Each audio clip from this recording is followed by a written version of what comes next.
할렐루야. 오늘도 철학기도 오신 여러분들을 주님의 이름으로 환영합니다. 갑자기 꽃샘추위가 닥쳐서, 여러분 이거 뭐라고 그러냐, 기후의 이상 변화라고 합니다.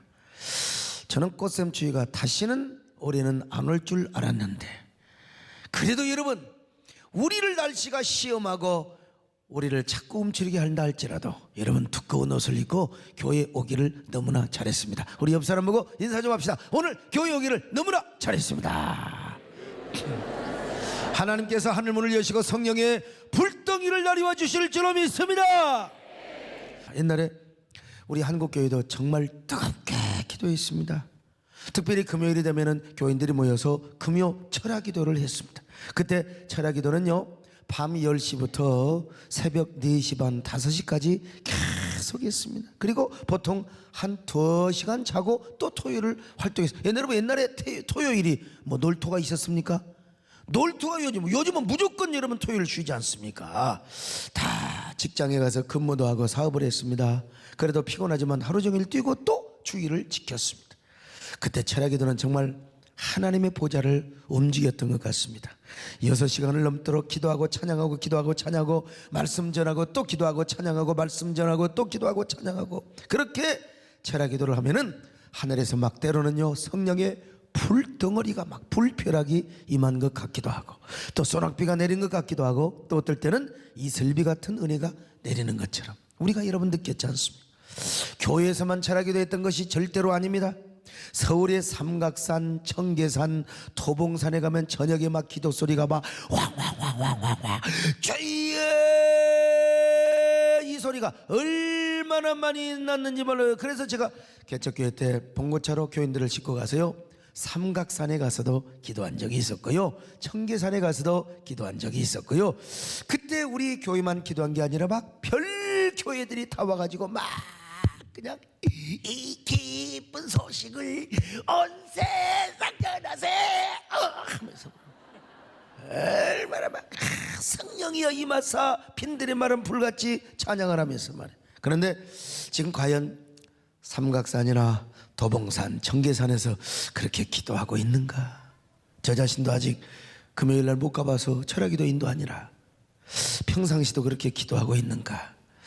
기도는 그만두고, 여러분 기도원에서, 아니 삼각산 청계산은 그만두고라도 우리가 금요일이 되면 과연 철야기도에 얼마나 많이 모이는가, 이런 걸 한번 생각해 보면요, 야, 정말 이 한국의 성령의 불길이 대만으로 갔다.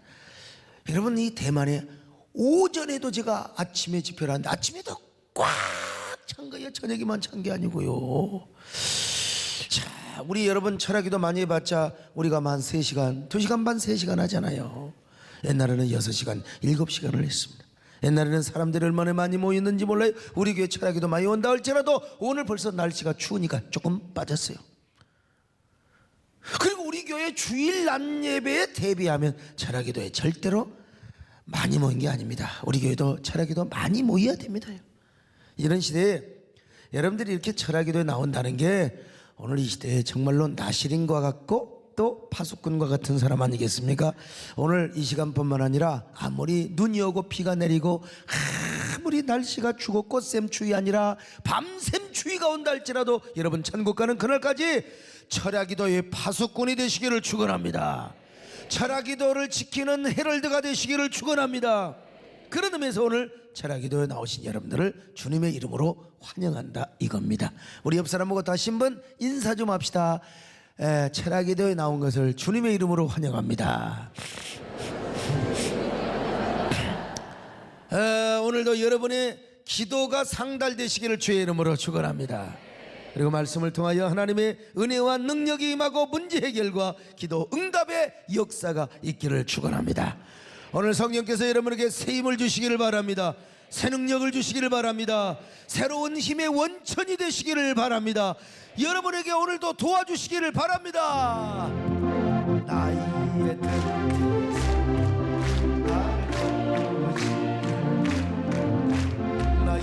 인생 길에서 지치고 고나여 매일처럼 주가 되시고 나를 밀어주시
보혜사로 오셨다고 했어요. 보혜사로 오셔서 우리를 천국 가는 그날까지 인도하여 주십니다. 그리고 항상 우리 속에 부흥의 역사, 생명의 역사를 베풀어 주시고요, 항상 우리를 성화 생활의 영역으로 인도하신다고 했습니다. 오늘은 네 번째로, 항상 성령님은 우리의 연약함을 도우시며 하나님 아버지와 끊임없는 교통을 하게 하신다는 것입니다. 자, 로마서 8장 26절입니다. 같이 봅니다. 시작. 이와 같이 성령도 우리의 연약함을 도우시나니 우리는 마땅히 기도할 바를 알지 못하나 오직 성령이 말할 수 없는 탄식으로 우리를 위하여 친히 간구하시느니라. 우리의 연약함을 아시고 우리 연약함을 도우시고 우리 속에서 말할 수 없는 탄식의 기도를 하시는 분이라. 우리 연약함을 도와주시기 위해서 성령님은 언제나 우리에게 하나님의 자녀로서의 정체성을 먼저 심어주십니다. 그분은 우리에게 무서워하는 종의 영으로 오시지 않고 양자의 영으로 오셨습니다. 그래서 항상 성령께서 하시는 일이, 여러분, 우리로 하여금 항상 아바, 아버지라고 하나님을 부르게 만들고, 그리고 나는 하나님의 자녀다, 나는 누가 뭐라 해도 하나님의 자녀다, 이런 하나님의 자녀됨의 정체성을 가져다 주는 것입니다.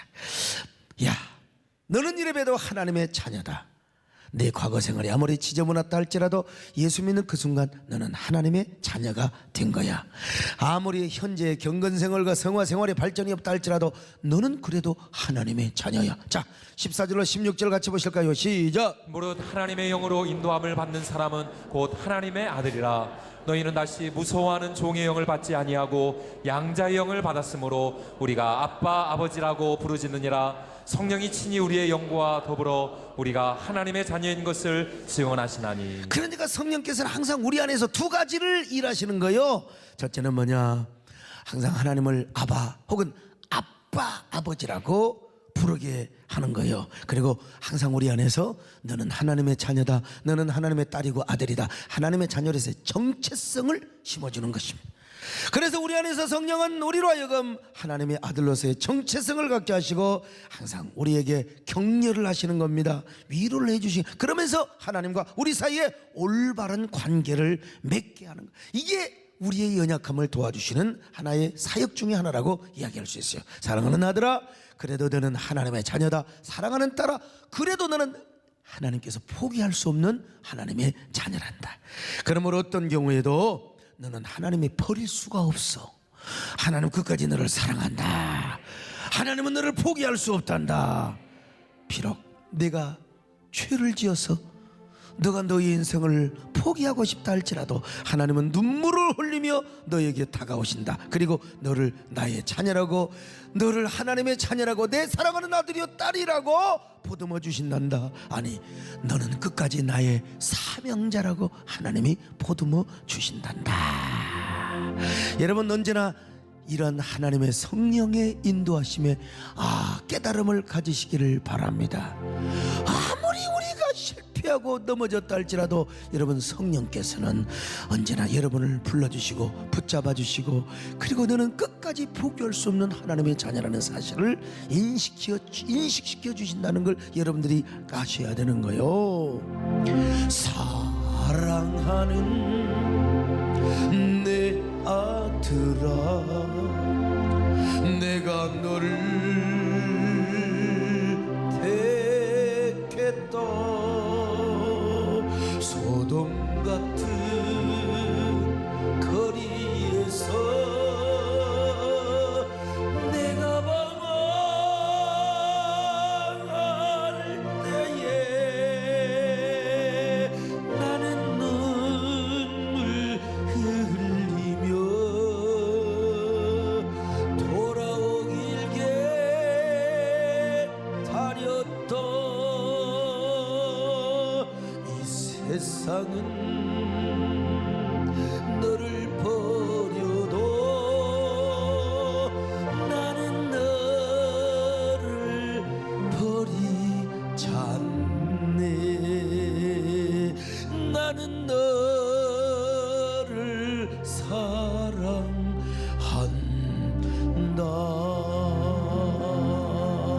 성령께서 항상 우리 안에 이런 노래를 불러주시고 소곤소곤 역사하신다는 거예요.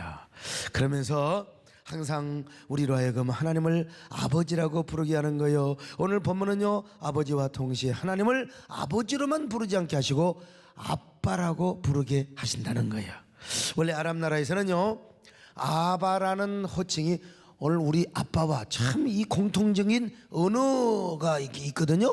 이 아람이죠. 아랍이 아니라 이 아랍 나라에서는요, 우리는 이제 아버지를 친근하게 부를 때 아빠. 그런데 거기는 아바라고 하는데 어떻게 이렇게 똑같은 의미인지 알 수가 없어요. 발음도 비슷하고요.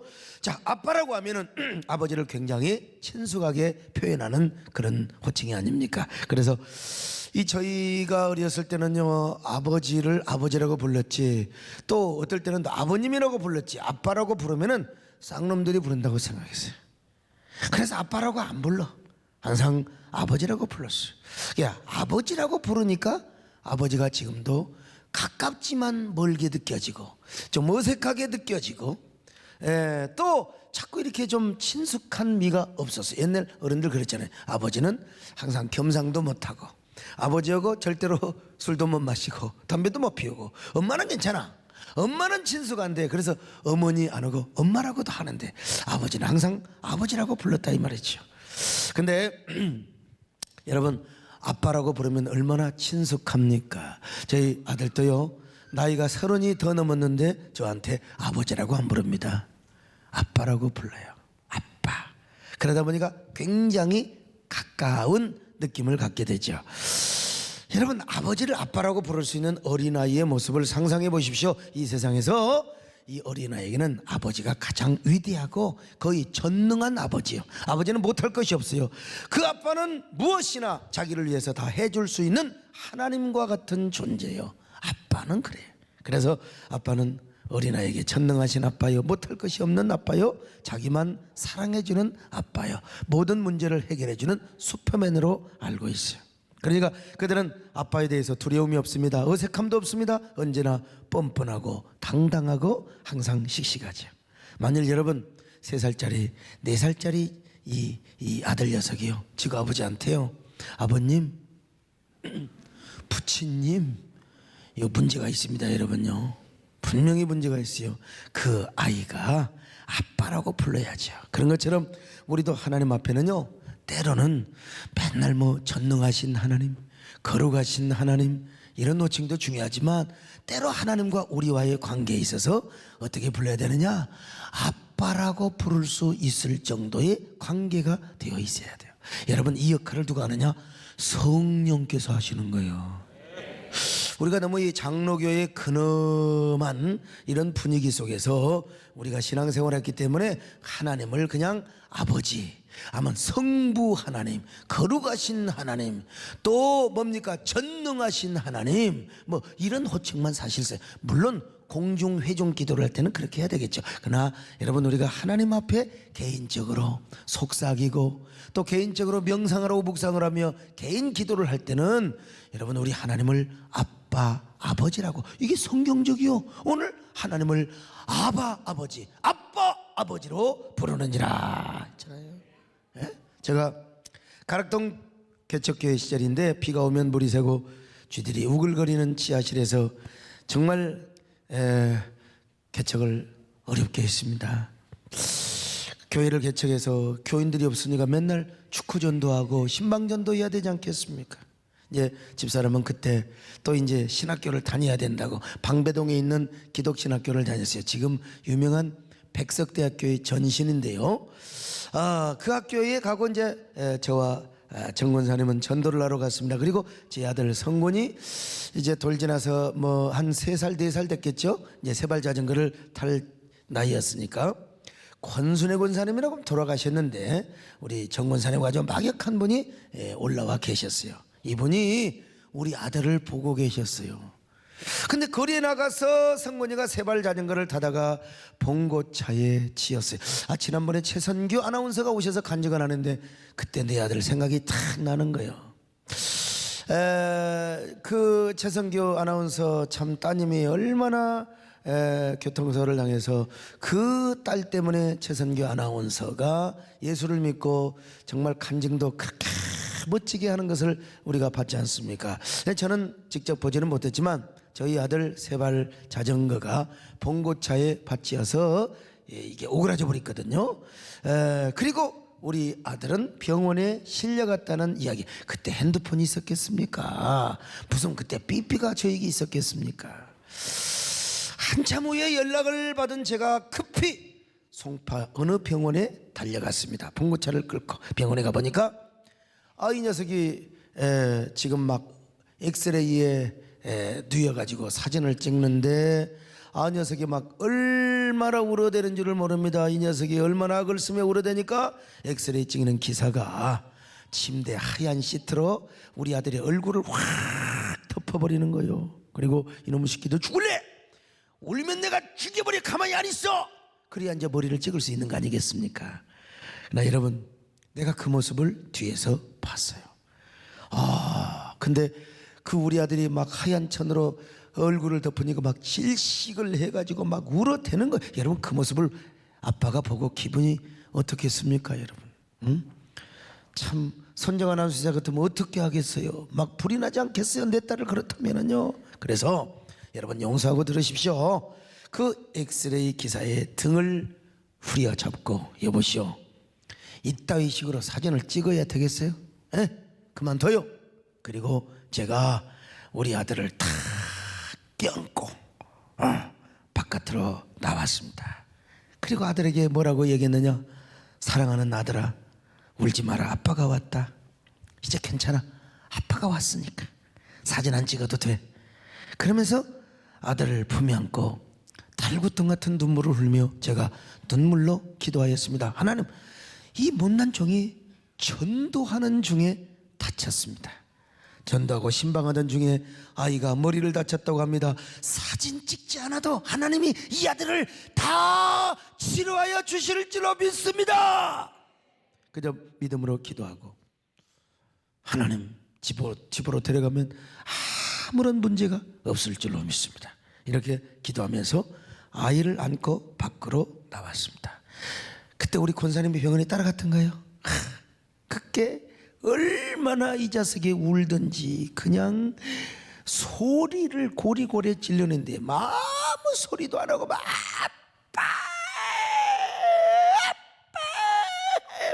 아빠만 그냥 부르는 거예요. 얼마나 억울하든지 막 그냥 몇 분 동안을 계속해서 아빠만 불러대는 거 아니겠습니까? 그 아빠라는 말 속에요, 어떤 외침이 있었는가? 보나마나 이런 뜻 아니겠습니까? 아빠, 내가 다칠 때 아빠는 어디 있었어?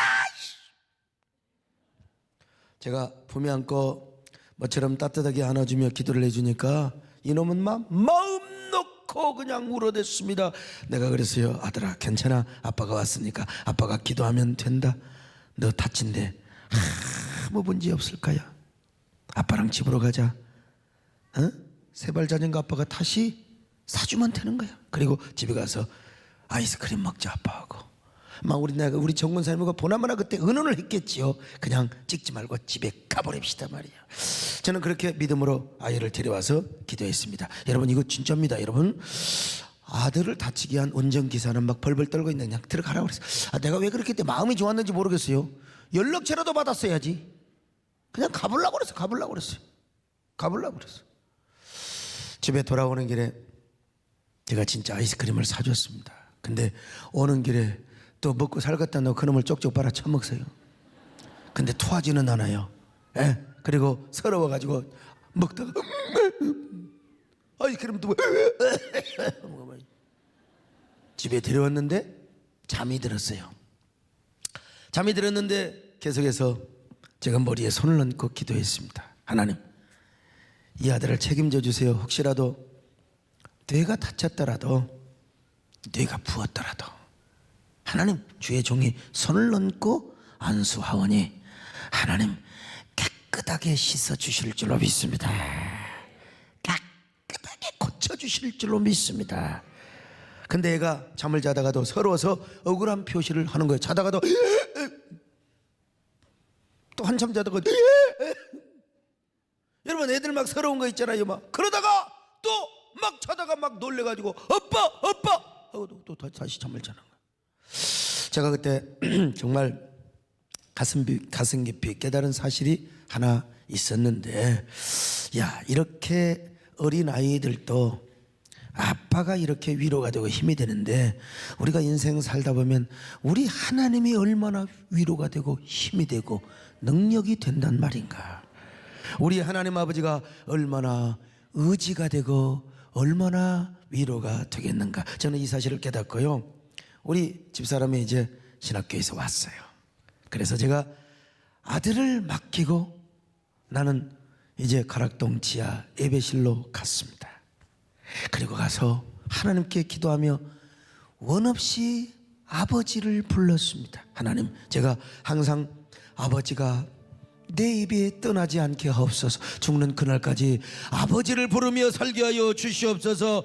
항상 내 가슴속에 아버지라고 하는 이 호칭이 떠나지 않게 하여 주시옵소서. 그러면서 우리 아들을 지켜주시고 아무 일이 없게 하여 주시고 제가 평생 아버지를 부르며 살게 하옵소서.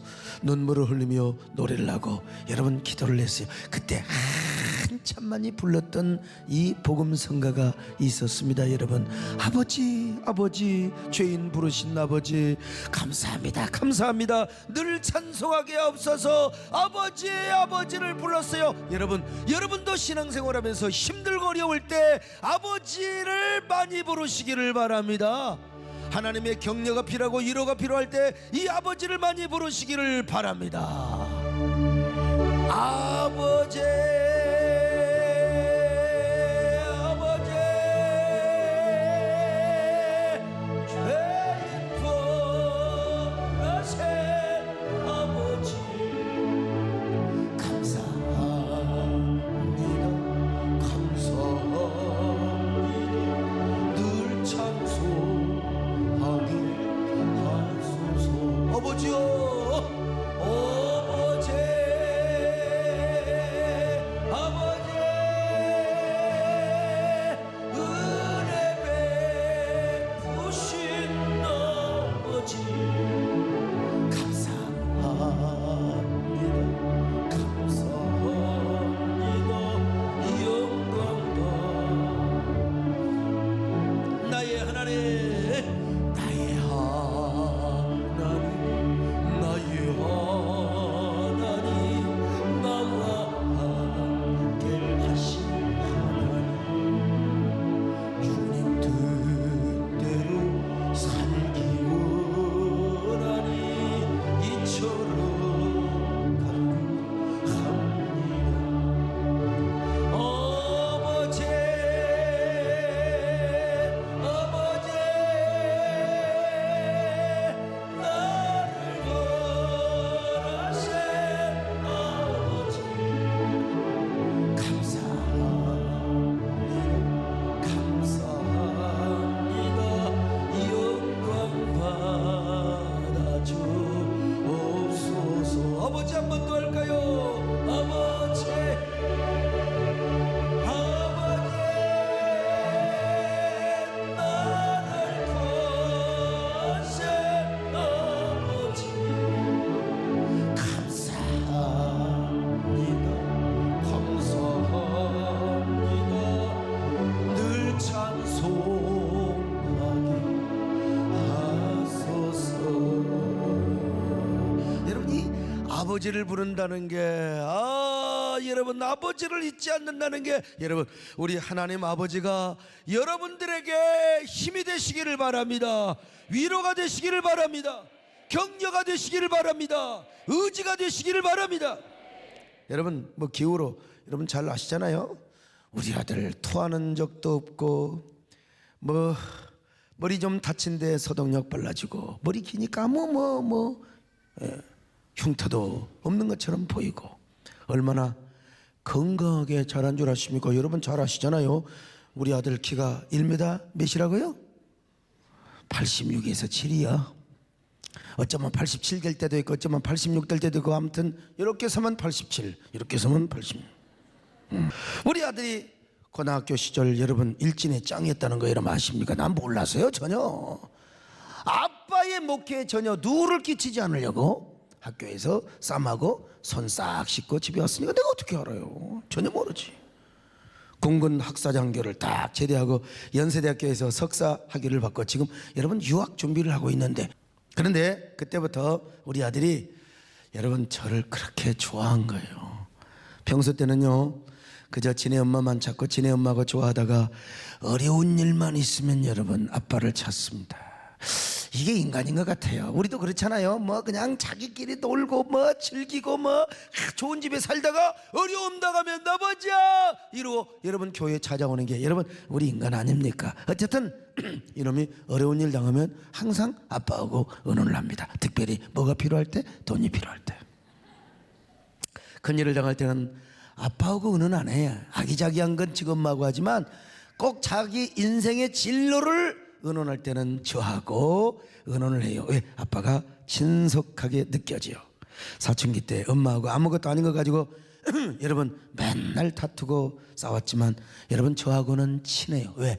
나는 다 그런 사춘기 시절을 경험하고 엄마는 FM이고 나는 이해를 하고. 예? 그래도 여러분 남자라고 숨은 사실을 숨기지 않고 아빠에게 이야기하면서 마음속으로 고민을 하는 그 고백하는 아들을 보면서 야 이게 아버지와 아들 사이다. 왜 그런 줄 아세요? 어릴 때부터 아빠를 많이 불러서 그러는 거예요.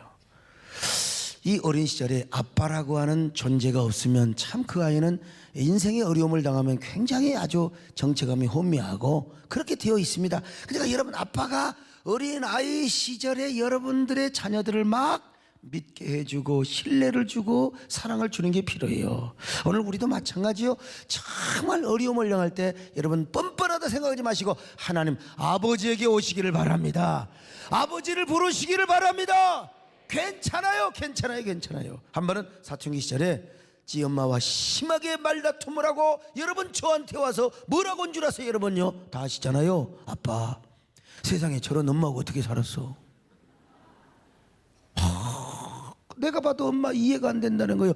요놈이 벌써 사회성을 압니다. 그리고 엄마와 아빠 간에 이간질을 딱 시켜가지고 그리고 자기 사는 방법, 자기의 싸움의 결과의 정당성을 자기가 확보하려고 아빠에게 딱 붙어먹는 거예요. 여러분. 여러분 이런 사회성도 사실은 필요하지요. 어떻게 저런 여자하고 살았냐는 거예요. 그래 나 마음속에 여러분 얼마나 기분이 좋았겠습니까? 야 네가 내 속을 아는구나. 네가 내 마음을 알아줘서 정말로 고마워. 근데 겉으로는 뭐라고 한 줄 알아? 이놈의 자식. 응? 저 얼마나 혼내준 줄 아세요? 이놈아. 그래도 내 마누라고 니를 놔주는 엄마인데 이놈의 자식아 네가 그렇게 말하면 돼. 근데 속으로는 기분 좋았어. 그때 제가 여러분 깨달은 사실이 하나 있어요. 예. 이 녀석이 어릴 때부터 아빠를 많이 부르고 어려운 일을 있을 때마다 아빠가 달려가서 해결해 주었더니 이렇게 아빠와 좋은 관계, 편한 관계, 친숙한 관계를 이렇게 이루는구나. 여러분 하나님과 우리와의 관계도 마찬가지입니다. 우리가 하나님의 이름을 많이 부르고 하나님을 찾으면 하나님과 우리와의 관계가 여러분도 친숙하게 되는 줄로 믿습니다. 그러니까 우리가 뭐 해야 돼? 하나님 아버지 이름을 많이 불러야 됩니다. 아멘요. 예?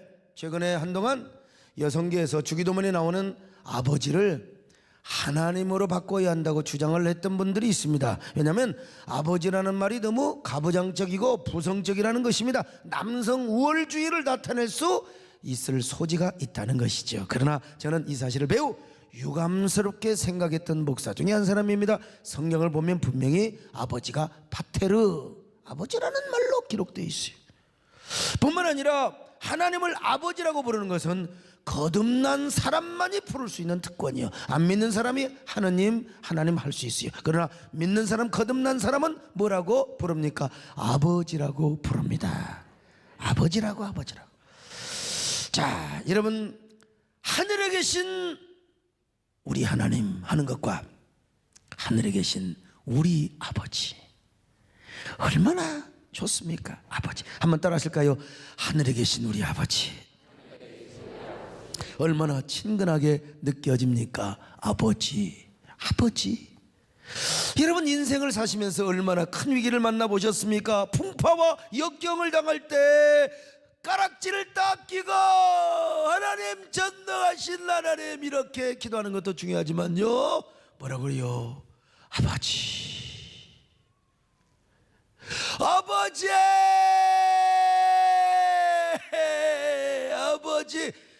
아버지.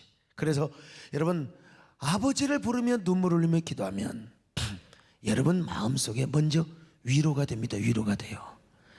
눈물이 나오게 되어 있어요. 우리 하나님은 나의 아버지다.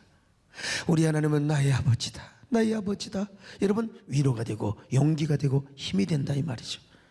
우리가 아무런 일이 없을 때, 일상적이고 평범한 기도를 드릴 때 그냥 걸어가시고 자비하시고 은혜로우시고 노하기를 더디하시며 우리고 무소부지하시고 편지하시는 하나님 아버지, 이렇게 기도할 수 있어요.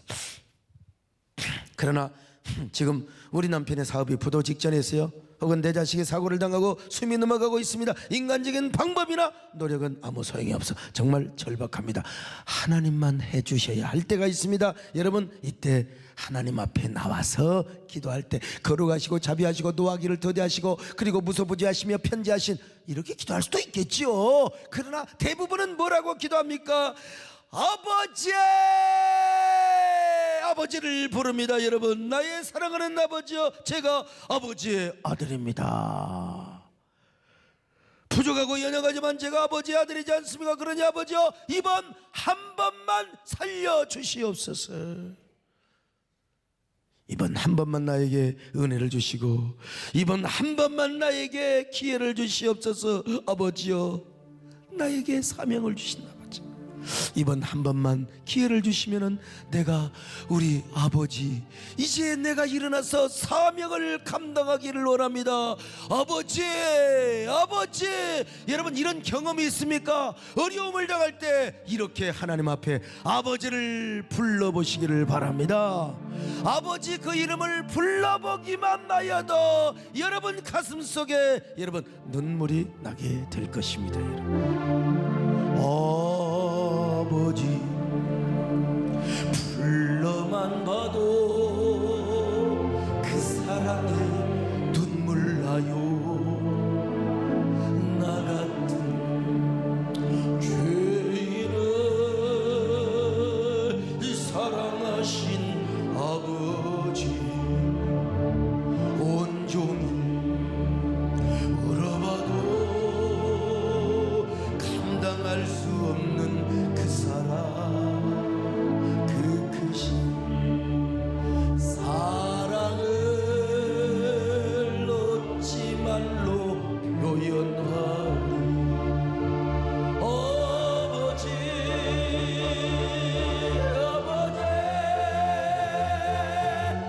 내 향한 깊은 곳에서 불러보는 내 아버지, 너의 아버지, 이 생명 다하는 그날까지 지키시고 인도하시 참 좋으신 나의 아버지여. 다시 한번 합니다. 아버지,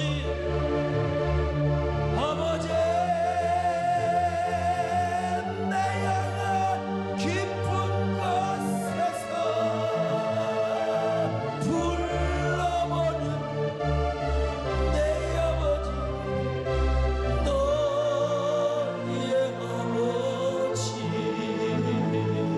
이 생명 다하는 그날까지 지키시고 인도하신 참 좋으신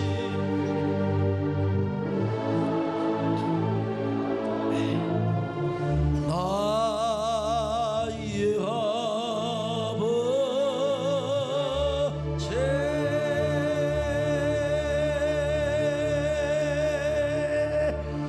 이런 말씀 드리니까요, 제가 또 아버지 하면은 안면마비 얘기를 안 할 수가 없습니다. 참, 야, 이거 안면마비로 고생하던 시절 매일매일 아침을 밤을 새워 기다립니다.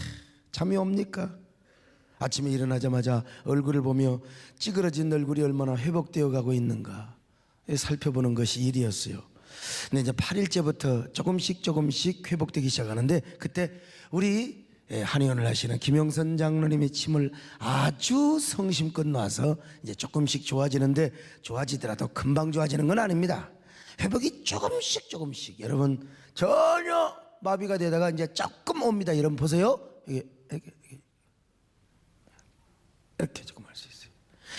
여러분 이게 얼마나 무거운 줄 아세요? 신경이 죽으니까, 신경이 마비가 되니까 지금은 하하하 얼마나 잘해요. 저럴 수 있어요. 옛날에는 안 돼요. 조금 맞아. 이만큼 올라가는 게 최고의 기적이었습니다. 근데 조금씩 좋아지는데, 이제 제가 외관상으로는 조금씩 좋아지는데 완전히 회복돼야 되는데, 근데 이제 상당히 좋아질 때도 발음을 통해서 제가 알아보는 겁니다. 비읍자나 피읍자가 발음이 잘 안 되는 거예요. 예를 들어서 몇 분, 그 다음에 몇 편, 이게 발음이 잘 돼야 되는데 왼쪽이 세니까 몇 편 이렇게 되는 겁니다. 그래서 제가 이제 표준을 무엇으로 했느냐, 아들 생각이 나서, 그때 옛날 아들 다친 때 생각이 나서 우리 하나님 아버지 할 때도요 아버지, 그리고 이제 하나님 아빠, 그래서 아빠를 부르기 시작하는 겁니다. 아빠 할 때 이게 발음이 세니까요 아빠가 안 되는 거예요. 완전히 회복돼야 되네. 여러분 한번 해보세요. 아빠 해보세요. 시작. 이게 얼마나 감사했어요. 근데 안면법이 나오면 아빠 이러면 되는 거예요. 아빠가 안 돼요. 아빠. 그래서 제가 혼자 있을 때는요 맨날 거울을 보고, 남들은 잘 모를지 모르지만 내가 거울을 보고 맨날요 아버지 아빠를 얼마나 많이 부른지 모릅니다. 여러분 잠이 안 올 때 1시 2시 3시 어쩔 때는 5시까지도 잠을 안 자면서 아빠를 많이 불렀는지 몰라요. 아버지 이 모습을 보고 계십니까? 제가 하나님의 아들입니까? 하나님의 종입니까? 왜 나에게 안면배벽이 올라면 우리 마누라와도 아무 문제가 없잖아요. 설교하는데요. 그리고 좀 성질이 고약한 우리 장로님들 몇 분이 안면배벽이 와야지요. 성질 더러운 사람들 왜 나한테 오냔 말이요. 진짜 아버지 아빠 도대체 여러분 그때 제 마음속에 하나님이 감동을 주시는 거예요. 응? 야 네가 아무리 주의 일을 하다가 안면배벽이 왔다 할지라도 다 까닭이 있지 않겠느냐. 까닭이 있지 않겠느냐. 다 겸손하고 내가 너를 더 새롭고 내가 너를 더 아름답게 귀하게 다시 조성하였을 것이다. 그러니까 이번 기회에 네가 부른 대로 아버지 아바를 많이 한번 불러봐라. 그래서 밤을 지새우며 아버지를 부르고 아빠를 부르면서, 그리고 아침에 일어나서 제일 먼저 거울 보기 전에 한번 발음을 해보는 거예요. 아빠. 여전히 발음이세요. 이걸로 우리 정문 사람이 어떻게 내 마음을 알겠습니까? 아빠! 얼마나 여러분 퍼펙트 피읍자바란 말이죠. 10편 이게 얼마나 참 진짜 완벽합니까? 그때는 10분 아빠 얼마나 환장을 노리십니까? 그리고 거울을 보고 또 아빠 일부러 아빠 이게 좀 색깔이요? 지금은 아빠 얼마나 완벽합니까? 여러분 그때 우리 어린 시절에 다친 아들이 아빠를 목에 베이도록 부르는 것처럼 때로는 속상해서도 부르고 때로는 눈물 나서도 부르고 때로는 감격해서도 부르는 거요. 발음이 셀 때마다 속이 상해서 아빠. 그러나 여러분 이렇게라도 부를 수 있는 게 얼마나 감사한지 알 수가 없어요. 더구나 보통 때는요 누가 하나님을 아빠라고 부르겠어요. 내가 사실 아빠라고 어린 시절에 아버지에게 부른 적이 없어서 나도 하나님을 아빠 하면 좀 어색해요. 솔직히 아무리 목사라도 그냥 성경에 아빠, 요즘은 또 성경은 또 아빠라고 기록되어 있어요. 아빠라고. 그 아빠라고 기록되어 있어도 여러분 목사가, 이 경건한 목사가 우리 하나님 앞에 아빠 아빠 하나님 도와주세요 아빠 하기가 여러분 쉽지가 않잖아요. 어린 시절에 불러본 적이 있어야지요. 그런데 아마 이 안면마비 때문에 제가 밤마다 하나님 앞에 얼마나 아빠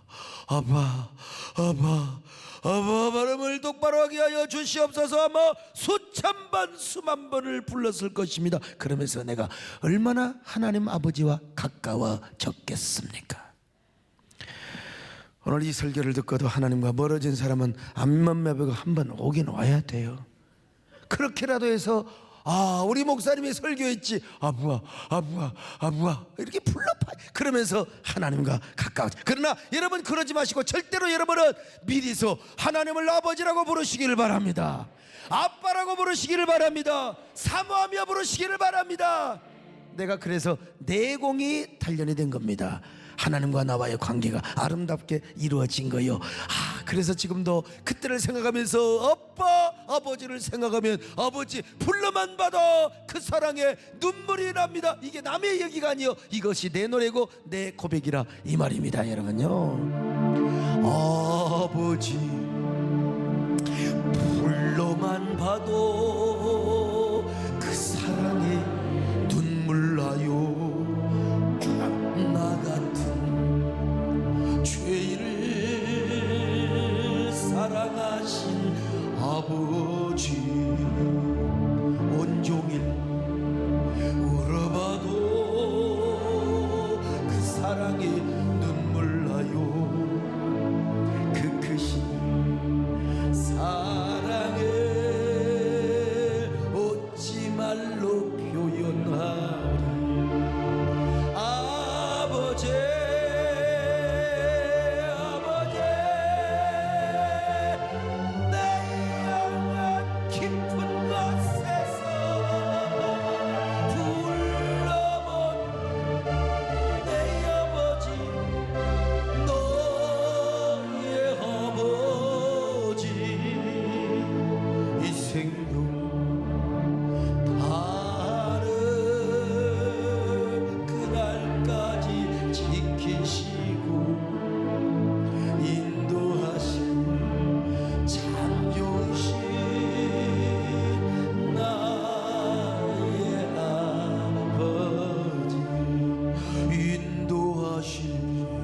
참 좋으신 나의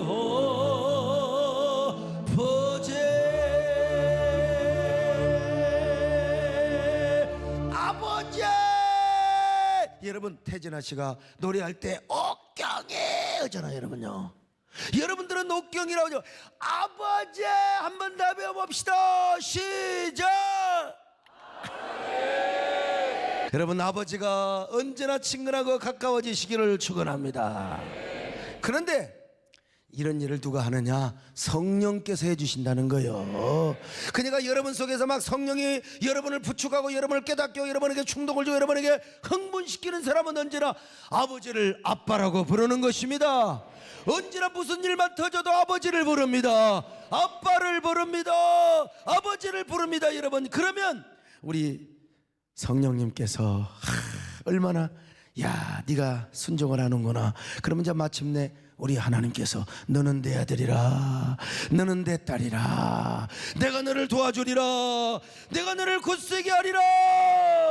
여러분 그래 우리 성령께서 우리를 연약함을 도와주셔요. 항상 하나님을 아버지라고 부르고 아빠라고 부르고 그리고 언제나 너는 하나님의 아들이다 너는 하나님의 딸이다 이런 정체성을 심어주게 된다는 것이죠. 자 그러면서 이제 우리의 연약함을 본격적으로 도와주시는 거예요. 본격적으로 우리 연약함을 돌보아 주시는 거예요. 어떻게 연약함을 돌보아 주시는가. 여러분 오늘 이야기하다가 다 끝났습니다. 다음 시간에 어떻게 우리 연약함을 성령이 어떻게 지켜주시고 우리를 붙잡아 주시고 우리를 도와주시는가 기가 막힌 말씀 여러분 다음 시간을 기대하시기를 바랍니다.